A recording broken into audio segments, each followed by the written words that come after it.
For this, we'll be discussing sedimentation first of the three parts. So introduction on sedimentation, classifiers, thickeners, and sedimentation tanks. What's the principle of classifiers? Basically, they are devices used for separation of solid particles into several fractions based upon their rates of flow or settling through fluid. So as you can see in here, the solids are being separated, and then when you look closely in this figure, the bigger particles are the ones that fall first, followed by the medium particles, and then the smaller particles are the ones that are separated the last. Generally, these are employed for those particles which are considered too fine to be separated efficiently by screening. The two most common methods are the sink and float method and the differential settling method. So as you can see in here, there's a pulsating device that they use, and then what happens is that the lighter particles are the ones staying on top, the heavier particles are the ones staying at the bottom. And then as this pulsates, the bigger particles that stay at the bottom, and then here you can see heavier particles that are fine and can pass through those would settle and be separated. So let's go to the sink and float method. This uses a liquid sorting medium, the density of which is intermediate between that of the light material and of the heavy. So that means the density is between them. What's the purpose? Basically, the purpose is so that the lighter material could float, the heavier material could settle. So when the heavy particle settles through the medium, the lighter ones float and the separation is obtained. So in here, for example, you have coal, and then the bath here, you will subject it to another bath, and then there will be particles that will be floating and then particles that will be sinking, and so on. So the advantage of the sink and float method is that separation depends on the difference in the densities of the two substances. And it is independent of the particle size, just on the densities. However, in here, as you go further into the sink and float method, the problem is, you keep on increasing the density of the float sink bath. For example, what the problem here is, what if the densities of the two liquids that you are trying to separate are not so far apart? And then the density of the separating bath, the liquid, it has to be in the middle of the two. So it would be difficult for us to have a lot of bath numbers, right? If you have very, very close densities between two solids. So there's what you call the differential settling, the separation of solid particles into different size fractions, the ones I showed you earlier, is based upon their settling velocities in a particular medium. The density of the fluid is less than that of either of the two substances as compared to the other one where the density is in between. So here, the slurry comes in, and then what you'll notice is that the coarse particles are the first to settle in the fluid. Here, the intermediate particles are settling, and then lastly, the finer particles. So they would travel the furthest, the finer particles. Similar to the differential settling, there's a special settler or special chamber called the Spitzkasten chamber. Consists of a series of conical vessels and increasing diameter in the direction of the flow. So this one increases in diameter, bigger diameter, to capture the finer particles even more, or even more efficiently. But the principle is the same, that the coarser liquid or coarser solids are found first and then followed by the intermediate, followed by the finer particles. This one basically is used to differentiate the different size fractions and difference in terminal velocities. So for example, let's just focus here. Let's focus on this portion in here and the portion at the bottom. So the two portions there. The portion on top, Let's take it that A is heavier of the two particles. It's a mixture of A and B. A is heavier in terms of density. B is lighter in terms of density. And then their size range is from particle size 1 up to particle size 4. Of course, particle size 4 is the biggest particle size. Particle size 1 is the smallest of the particle size. So what you can see here in the yellow highlighted portion is that this portion is completely made of particle A. And then in here, look at the y-axis. The y-axis is the terminal settling velocity. So for the terminal settling velocity, so I'll just use the orange pen. Where's the orange pen? I'll just use the red pen, sorry. There. I can see that this one, if I were to focus on these, those two horizontal dotted lines are terminal velocities. So meaning I can split them into three regions. The one, the highest region here, and then the intermediate region, and then the lowest region. What you can see here is that above the highest region, there's only A. It's purely A. Um, all the particles of A that settles faster than any of the B. Whereas in here, look at the middle portion, you can see there a combination of A and B. So there's a combination of mixture of A and B that settles between this terminal velocity, the lower, and the upper terminal velocity. Whereas below the lower terminal velocity, all you can see that intersects with the particle, different diameters of the particle is purely B. So looking at the text here, size range DP3A to DP4A, 3A up to 4A, it's purely A. No B particle settles as fast as the A particles in this size range.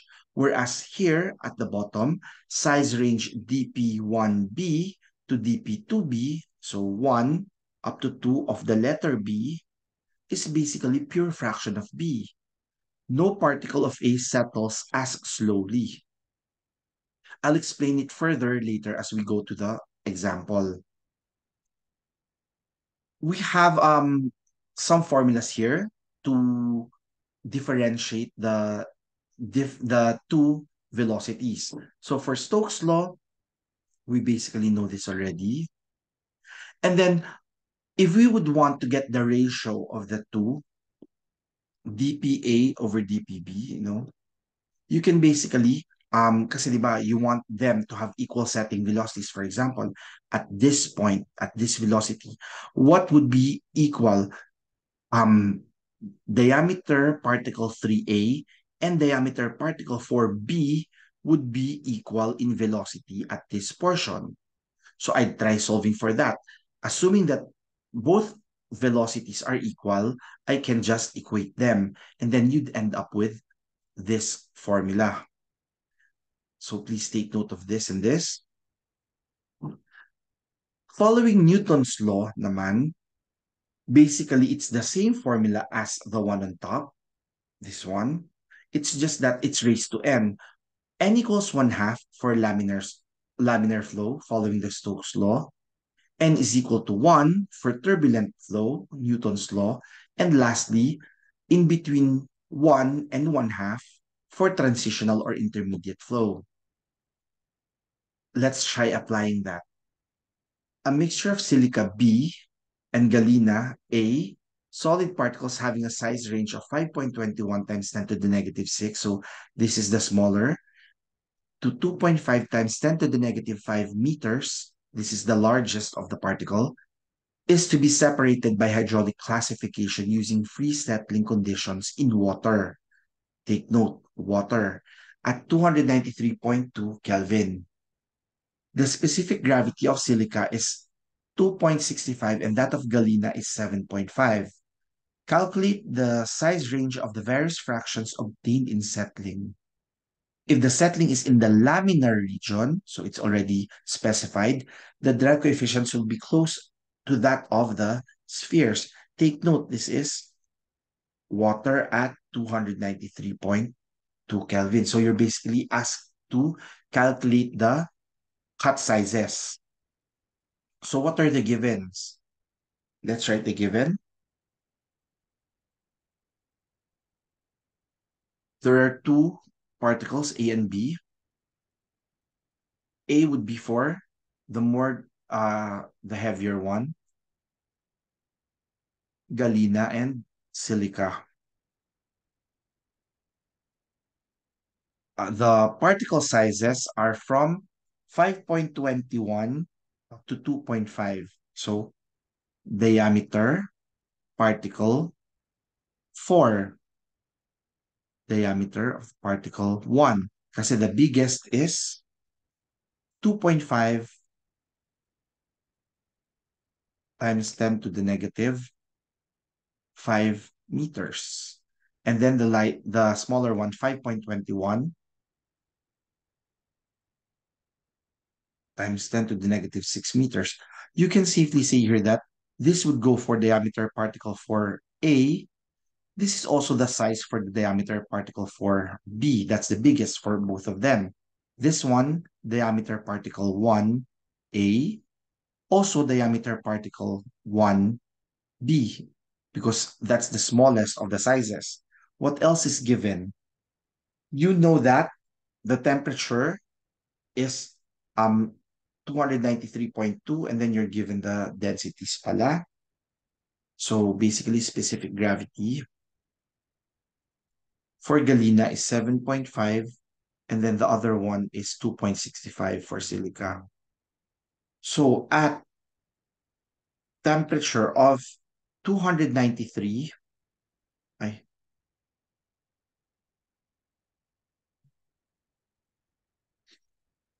293.2 Kelvin, the viscosity of water and the density of water, you can search this from the handbook, would be 1.005 times 10 to the negative 3 Pascal second. And this is 998.23 kilograms per cubic meter. Again, what is the required? Basically,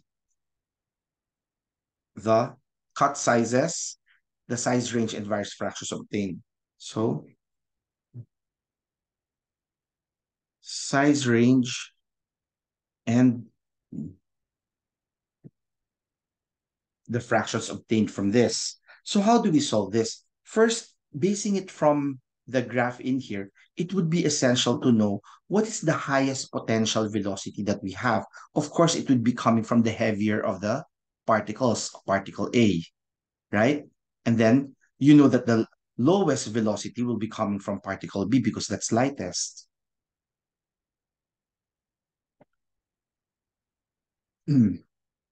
So we need to solve for the terminal settling velocity of the largest A. A is of course the heavier one, diba? Largest A particle. So let's solve. The formula would be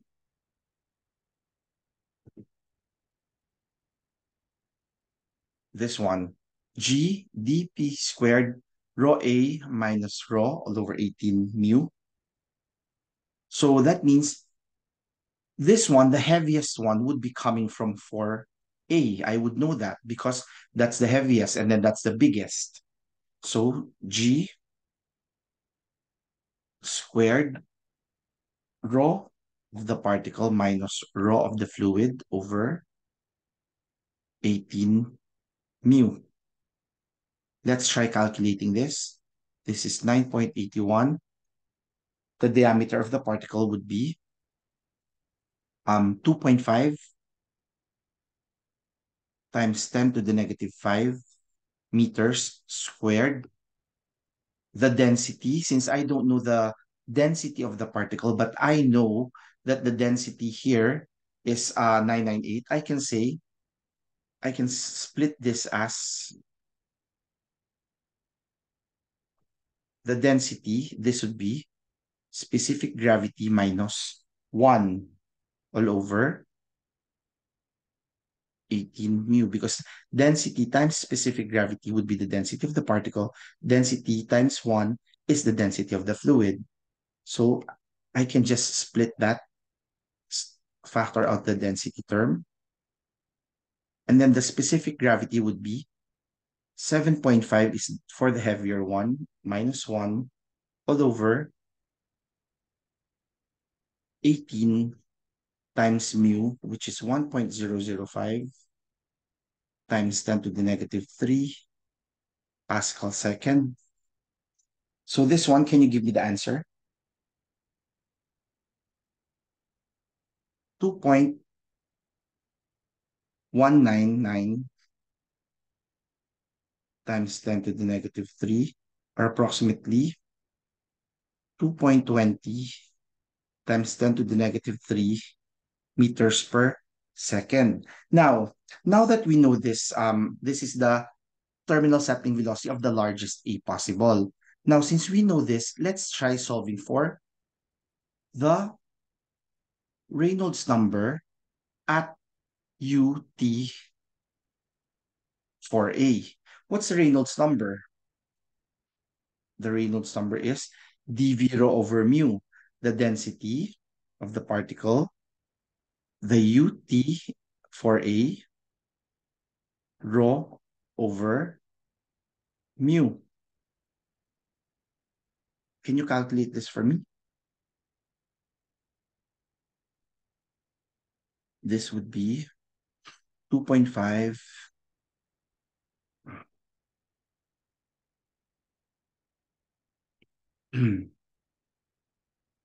This is 2.5 times 10 to the negative 5, 1 point, 2.12.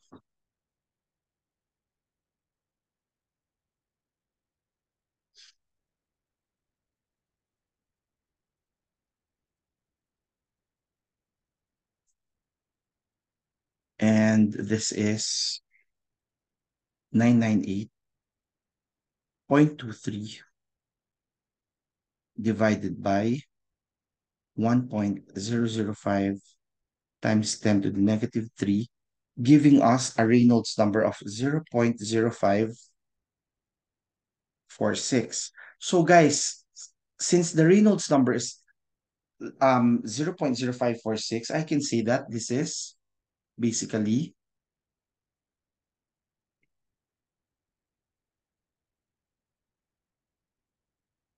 Stokes' law. It's laminar. Why is it important for me to know that it is following Stokes' law? So that I can use the Stokes' law region formula. Remember this, Stokes' law region? So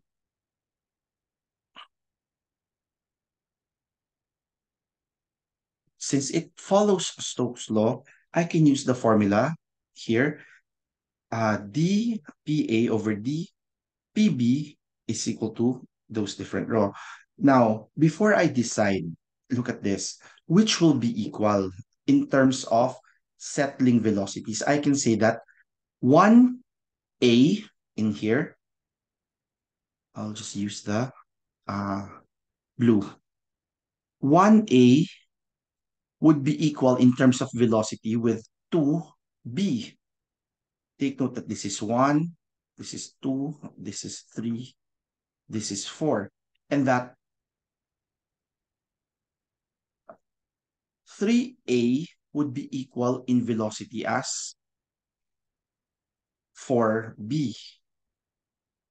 So 1A and 2B, I can say that when I write the formula, dP 1A over dP 2 in B should be the square root of, I can just say SG na lang, I can move the density. So, specific gravity of B minus 1 all over specific gravity of A minus 1. Take note that it's the opposite in here. So, what do I know? Do I know 1A? Based from the given, 1A is given 5.21 times 10 to the negative 6. So that is 5.21 times 10 to the negative 6 all over. I don't know this. If you want to place comma, it's okay. This would then be B is 2.65 minus 1 all over 7.5 minus 1. So this gives us diameter particle 2B, which is 1.034 times 10 to the negative 5 meters. Now, this is we were able to solve for those equal velocities, right? At the lower portion. But then at the upper portion, take note that you have 3A and 4B. So I can say diameter particle 3A is also equal in velocity as diameter particle 4B. So with this, specific gravity B minus 1, specific gravity A minus 1, it would give me, I don't know what dP3A is, but I know what dP4B is. Based from this, dP4B is 2.5 times 10 to the negative 5 is equal to 2.65 minus 1, 7.5 minus 1, giving me dP3A, which is 1.26 times 10 to the negative 5 m, right? So, what do I do now with this, with these fractions? I know that this one, if I were to say that this one and this ones are equal in velocity, there will be three fractions. Fraction 1, fraction 2, and fraction 3. So for fraction number 1,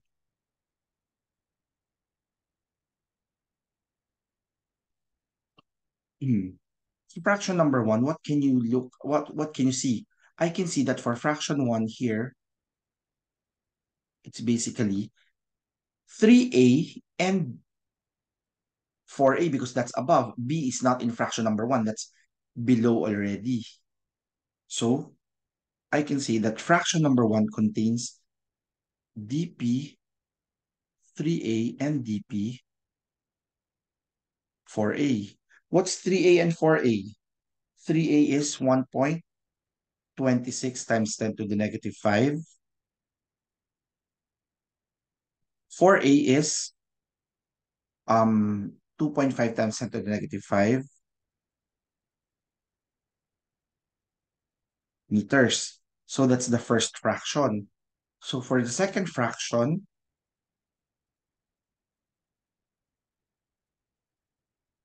number 2, now for fraction number 2, you will have a mixture. What's the mixture? Here, there, and then this one, right? So for fraction number 2, ayun, it's a mixture of A and B. Which of the A? Look, in 2, it's 1A up to 3 of A because that portion there is also included. So I can say dP 1A and dP 3a is part of this fraction too. What's 1a? 1a is 5.21, negative 6 meters. And 3a is 1.26 times 10 to the negative 5 meters. So something smaller than that, something bigger would be here. And then mixture of A and B. What part of B? Look at the B. In here, dp2b and dp4b are all included within the range. So dp2b and dp4b. 2b is 1.034 times 10 to the negative 4 or negative 5.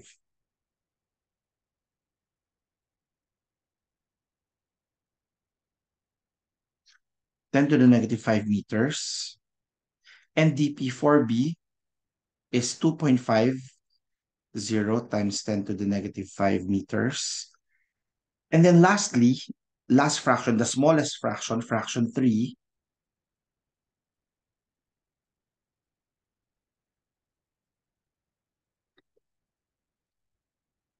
we will have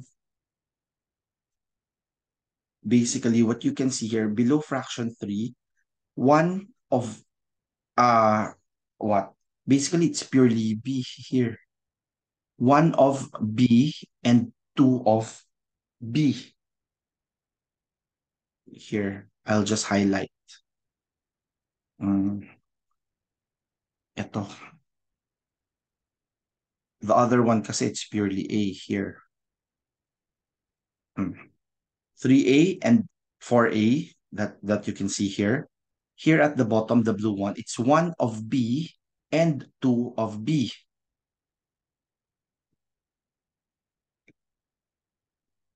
So DP 1B, DP 2B. 1B has a size of 5.21 times 10 to the negative 6 meters, and 2B has a size of 1.034 times 10 to the negative 5 meters. So here, I can safely say that this portion is pure A. This portion is a mixture of A and B. This portion is pure B. All right. So that is it. I'll stop